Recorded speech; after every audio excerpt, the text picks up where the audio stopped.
सभी लोग कैसे हैं? आई होप आप लोग बहुत अच्छे होंगे, अपनी तैयारी अच्छी तरीके से कर रहे होंगे।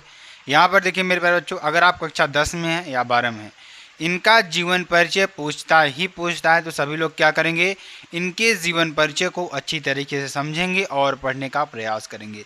यहाँ पे आपको हम एकदम बेहतरीन ट्रिक से बताने वाले हैं कि आप कैसे इनका जीवन परिचय लिख सकते हैं। कक्षा 12 और 10 वाले समझेंगे, और जो भी स्टूडेंट्स हमारे साथ नए जुड़ रहे हैं वो चैनल को तुरंत लाइक, शेयर, कमेंट, सब्सक्राइब ज़रूर कर देंगे। साथ ही साथ आप सभी लोग बेल आइकन को ज़रूर दबा लेंगे ताकि जो भी वीडियो नोटिफिकेशन हो आपके स्क्रीन पर तुरंत ही पहुंच जाए।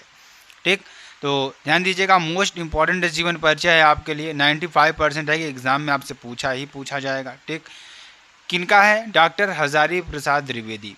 ये बहुत बार एग्ज़ाम में पूछा गया है और अभी भी पूछता है। ऐसा कोई ईयर नहीं है जिस साल आपका यूपी बोर्ड एग्ज़ाम हुआ और इनका जीवन परिचय ना पूछा गया हो। ठीक है ना? तो सभी लोग बार क्या कर देंगे, वीडियो को ज़बरदस्त तरीके से क्या कर देंगे, शेयर कर देंगे, और जो बच्चे लाइक नहीं किए हैं वीडियो को लाइक ज़रूर कर देंगे। चलिए इनका ट्रिक से समझते हैं।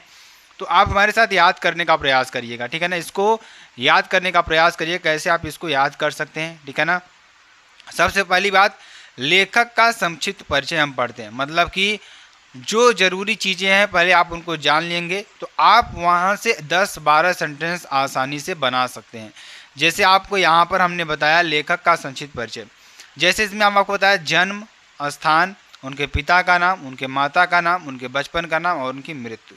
तो यहाँ से आप देख रहे हैं 1 2 3 4 5 6 लाइन आपको ऐसे ही बन जाएगी, और आगे हम आपको 2-3 लाइनें और बता देंगे जिससे कि आपको थोड़ी सा और मदद मिल जाएगी।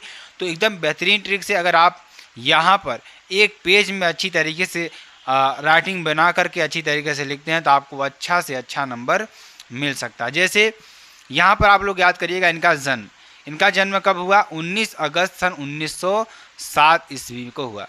कब हुआ इनका जन्म? सभी लोग याद कर लीजिए कब हुआ। 19 अगस्त सन 1907 ईस्वी इनका जन्म हुआ। ठीक, अगर इनके जन्म स्थान की बात करें, इनका जन्म स्थान कहाँ है? दूबे का छपरा। कहाँ पर है? दूबे का छपरा। ठीक है ना? और इनके पिता कौन थे? अनमोल द्विवेदी। तो 3 चीज़ आपको याद हुआ। इनका जन्म कब हुआ था? इनका जन्म हुआ 19 अगस्त 1907 ईस्वी को। अगर इनके जन्म स्थान की बात करें तो कहाँ पर है? दूबे का छपरा में है। और इनके पिता का नाम क्या है? अनमोल द्विवेदी। क्या है? अनमोल द्विवेदी। ठीक है ना? तो 3 चीज़ आपको याद हुआ। अब चलिए चौथे की बात करते हैं। चौथा, इनके माता का नाम। इनके माता का क्या नाम था? ज्योतिषमती। क्या था इनके माता का नाम? ज्योतिषमती। और एक चीज़ और पूछता है, सबसे इम्पोर्टेंट चीज़, इनके बचपन का नाम क्या था? इनके बचपन का नाम था वैद्यनाथ द्विवेदी। क्या नाम था? वैद्यनाथ द्विवेदी।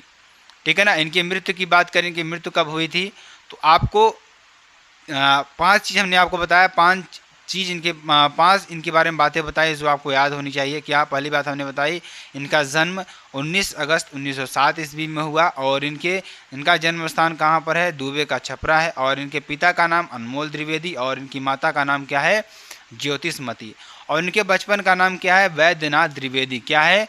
वैद्यनाथ द्विवेदी। और इनकी मृत्यु कहाँ पर हुई? 19 मई सन 1979 ईस्वी में। तो इतनी बातें आपको याद हो गई होंगी। तो आप लोग इसी बात पर क्या कर दीजिए, वह लाइक कर दीजिए वीडियो को। ठीक है ना? चलिए आगे आपको बताते हैं। चलिए अब इनके बारे में थोड़ी और बातें जान लेते हैं जो बहुत ही इंपॉर्टेंट बातें हैं और बहुत ही महत्वपूर्ण बातें हैं। अभी तक हमने आपको 6 चीज़ें बताई, वो आपको याद कर लेनी है, लर्न कर लेनी है, क्योंकि वो आपके लिए 60 ट्रिक होने वाली है। तो इससे आप क्या कर सकते हैं कि अच्छी तरीके से याद कर सकते हैं। चलिए अब इनके बारे में थोड़ी और बातें बताते हैं कि इनकी प्रतिभा का विशेष स्फुरण, मतलब कि जो इनकी प्रतिभा थी कहाँ पर दिखी, उसके बारे में यहाँ पर बातें हो रही थी। इनकी जो प्रतिभा थी सबसे पहले कहाँ पर देखी गई, तो इनकी प्रतिभा सबसे पहले जो इनकी कविता थी वहाँ पे कवि गुरु रविंद्रनाथ की विश्वविख्यात संस्था, यानी किसके? कवि गुरु रविंद्रनाथ की जो विश्वविख्यात संस्था थी कहाँ पर? शांति निकेतन में हुआ। जब ये शांति निकेतन में गए थे तब इनकी प्रतिभा का वहाँ पर आभास हुआ था। सभी लोगों ने इनकी प्रतिभा को देखा।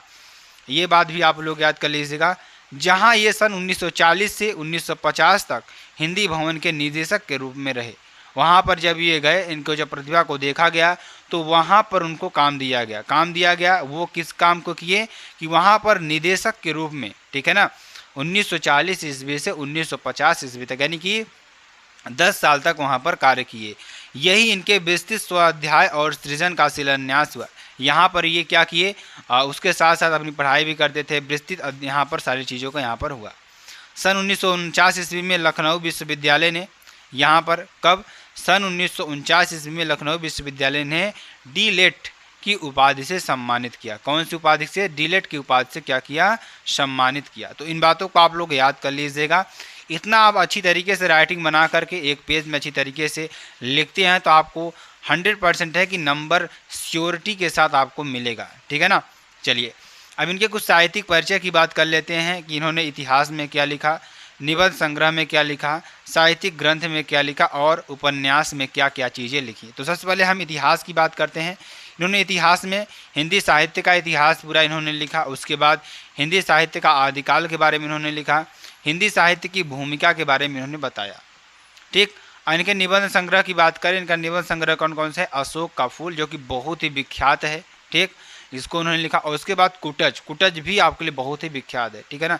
साहित्यिक ग्रंथ की बात करेंगे तो साहित्यिक ग्रंथ में आपका कालिदास की साहित्यिक ग्रंथ में कालिदास की लालित्य और लालित्य योजना, ये पे बहुत इन्होंने कार्य किया और इसमें इसके बारे में लिखा। उपन्यास की बाण भट्ट की बाणभट्ट की आत्मकथा और अनाम दास का पोथा, ये इनकी क्या थी, बहुत ही इंपॉर्टेंट उपन्यास था। तो मेरे प्यारे बच्चों, इनका थोड़ा संक्षिप्त परिचय में था, बहुत इंपॉर्टेंट है, बहुत ही एग्जाम में आने वाला है। तो सभी लोग क्या करेंगे, एक बार वीडियो को शेयर कर देंगे और इसी के साथ फिर नेक्स्ट वीडियो में नए टॉपिक के साथ आपके सामने मिलते हैं, फिर नए वीडियो में। तब तक के लिए जय हिंद, जय Bharat, bye bye, take care.